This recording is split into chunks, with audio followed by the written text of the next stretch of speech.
Good morning students. In today's session we are going to see the analysis technique for steady state voltage stability studies, direct method for detecting the voltage collapse point, indirect method.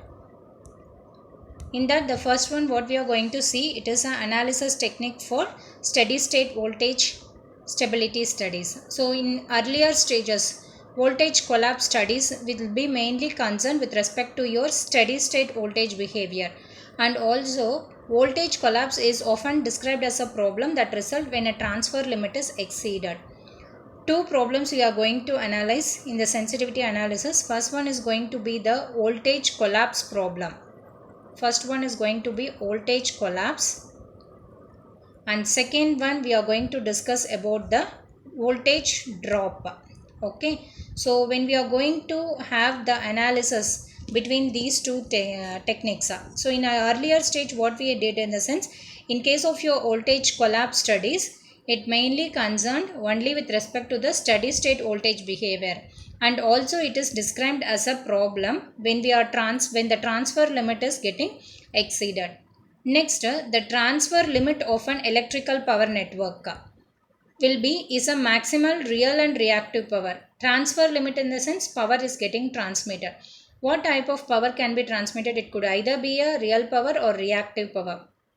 And this is having a limit. So the limit of your electrical power network is the maximal real and reactive power transfer that is delivered by the system from generating station to your load areas. From your generating sources to the load area, what is the maximum amount of real power and reactive power that has been transmitted? So that will be the limit that is defining that is required for the analysis of your steady state voltage stability studies. And also specifically when you are utilizing the transfer limit between your power, that is between the real power and reactive power, then it should correspond to one power flow solution. Multiple power flow solutions should not be there. Power flow analysis has to be done when it is going for a real power transfer or reactive power transfer. So it has to be focused only with respect to only one power flow solution.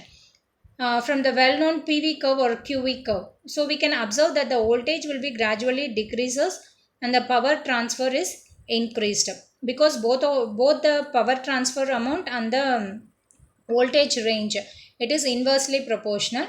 So if you observe the PV curve or the QV curve, we can notice that the voltage will be gradually decreasing and the amount of power will be increased beyond the maximum power. For example,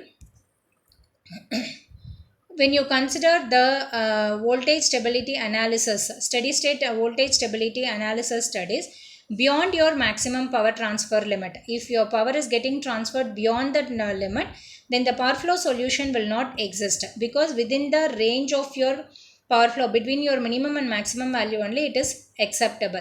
Beyond the power flow fixed range, if your power is going to get transfer, then the power flow solution will not get into existence. At that moment we can say that your steady state equilibrium point has been lost. So from your analytical point of view, what we can do is we have to deduct the point of voltage collapse point, that is what is the maximum range of your voltage.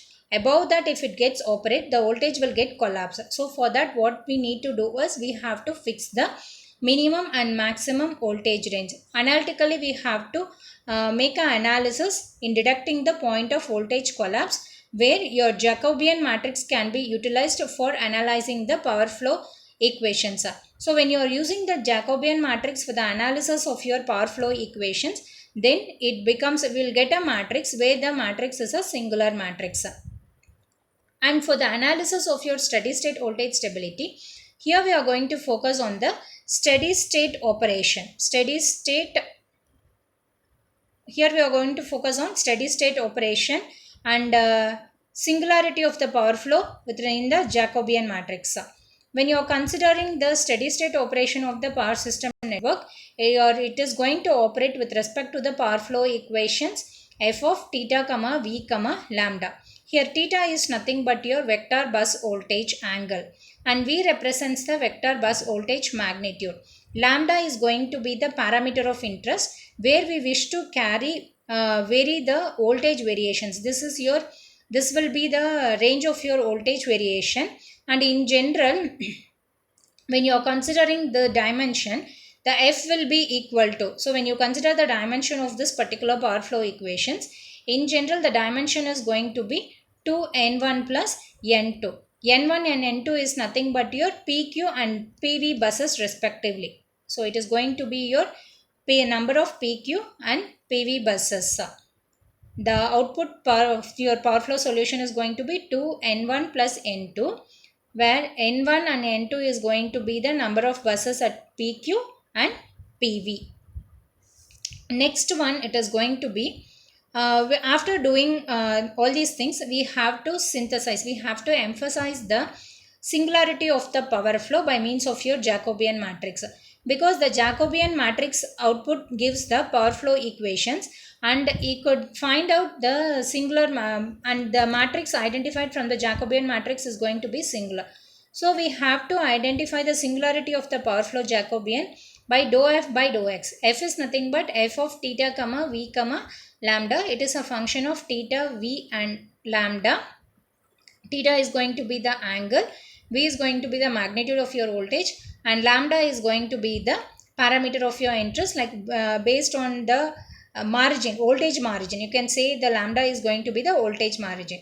Therefore, the proposed value, whatever we are getting, the method, whatever we are proposing like this, it is going to observe the voltage instability phenomena. So, it is going to observe the voltage instability phenomena that is closely related to your multiple power flow, and also it has got certain drawbacks. So, what is the drawback of the present method? In the sense, the Newton's-Raphson method of power flow analysis is unreliable in the vicinity of your voltage stability limit. So this is one of the method where you can have the analysis technique for steady state voltage stability studies. Next is going to be the direct method of detecting the voltage collapse point. Direct method, here we will be having one term, that is, one is your state variable x and other one is going to be your lambda. This lambda is going to be the variation in your maximum allowable variation in with respect to your voltage. So one operating point will be fixed. The operating point will be x asterisk comma lambda asterisk. It is going to be the operating range of your state variable and the operating range of your voltage vector. From this, you can consider f of x comma lambda. It is going to be the function that is framed by your Jacobian matrix in such a way that this function will be framing a singular matrix. And also it could be solved for the output function g of y, where it will be the matrix like f of x comma lambda, fx of x comma lambda comma into hk minus 1. In this, the dimension of the nonlinear, it is having three parameters. One is f of x comma lambda, which is equal to 0, and h is equal to 0. Lambda is nothing but the maximum allowable variation of your voltage, or lambda is going to be the nth vector of your hk is equal to 1. The disadvantage of using this approach is going to be the dimension of your nonlinear set of equations. Here you have the dimension of the set of nonlinear equations. It has to be solved twice for getting the conventional power flow. And one more thing, the approach requires good estimation of your voltage vector. Just like that, with a random value, it is not possible for us to fix the voltage ranges of lambda. So we need a good estimator or the good simulator to approximate the value of your voltage vector lambda. And the major advantage of using this direct method for detecting the voltage collapse point is, in this, the convergence will be very fast. If your initial operating point is close to your turning point, this is one of your major advantage in case of your direct method for detecting the voltage collapse point. Next one is going to be the indirect method or continuation method. Here we have two things. One is going to be the predictor and the other one is going to be the corrector. It is just like a iteration process. So iterating the value of x and lambda continuously for every process of iteration. First initially it will be 0, then for I is equal to 1, what will be the predictor, and according to the set value you have to have the correction process. So assuming your initial solution, that is x naught and lambda naught, you are going to find the value of f of x comma lambda, which is going to give the continuation problem. Further, we need to identify for x1 comma lambda 1, x2 comma lambda 2, and the process continues. It is just like a iteration process until the desired value is reached. Here the ith will be the continuation steps approximation from your initial value 0, and the corrector process will be I plus 1 of comma lambda I plus 1. The first part will try to predict the solution, and the second part will try to correct the solution. So the required solution is going to be the predictor and the corrector. Continuation method, this is your continuation method. It is different. This method differ in the choice of predictor. This method gets differ with respect to other method in getting the choice of your predictor. So this choice of the predictor can be happen by means of your parameterization strategy the parameterization strategy, or the corrector method, or the step angle. We are going to see the parameterization. What is meant by a parameterization? The parameterization is nothing but the branch consisting of the solution forming a curve in x. One curve will be drawn between your lambda value and x value. A curve will be drawn, and a mathematical way is there to identify each of the solution in the branch. So there are different kinds of parameterization. For instance, if you are looking for the PV curve, there are two curves. One is your PV curve, another one is going to be your PQ curve. If you are going to look into the PV curve, here the voltage will be continuously decreasing as the load reaches maximum. So voltage and load is inversely proportional. So when the load is getting a maximum value, the voltage will be decreasing. Thus your voltage value, so here voltage and load is going to be inversely proportional. As the load is going to approach to a maximum value, the voltage will be continuously decreasing. And in particular, when you are observing the bus voltages where it could not be changed by a small amount, the solution can be find out by giving each value of your voltage. So here the load parameter will be free to take any value. It is required to satisfy your equation. So this is called as your local parameterization, and in original the set of equations can be augmented as shown over here. It is f of y, yk minus eta equal to 0, y is equal to theta v lambda. It is going to be the function with respect to your angle, voltage, and the set value range of your voltage factor. Next, application and implementation plan of voltage stability. You have to consider the power flow equation. Consider this power flow equation where the given power flow equation is in the form of Euclidean form, and it is your maximum form, and it is having an index ranging from k is equal to 1 to n. Now this is the power flow equation. Here from this we are going to identify the vector f, because vector f is going to be x of f is equal to, we have to write the state variable equation.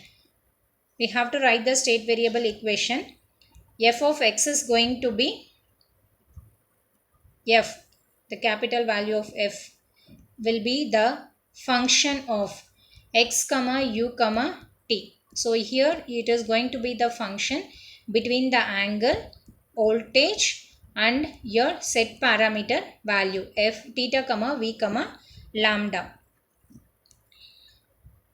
So here the fold type curve will be drawn by taking lambda in x-axis and your x variable in your y-axis. So you can see it is going to be the lambda value. When you see over here, you are having xi, xi plus 1, yi plus 1 bar. Here xi plus 1, yi plus 1. So in observing this fold type curve, we have all the parameters of the, what is this, xi, yi. So we have all the parameters that is required for analyzing your voltage stability. So this xi, yi, xi plus 1, yi plus 1, all these parameters are going to fall under the category of predictor and corrector. So whatever predictor and corrector are having, it will be all the variables are included in this particular step, and this will define the type of critical solution. Here two conditions are going to be arrived. One is high voltage solution, another one is going to be low voltage solution. For lambda equal to lambda asterisk, there won't be any solution. Based on the value, whether this is going to be greater or lesser, you are going to have two solutions. One is going to be the high voltage solution, another one is going to be the low voltage solution. Depending upon whether lambda is going to be greater than or equal to the set value, or lambda less than or equal to the set value. So depending upon that, we are going to arrive for the equation high voltage solution and low voltage solution. Thank you, students.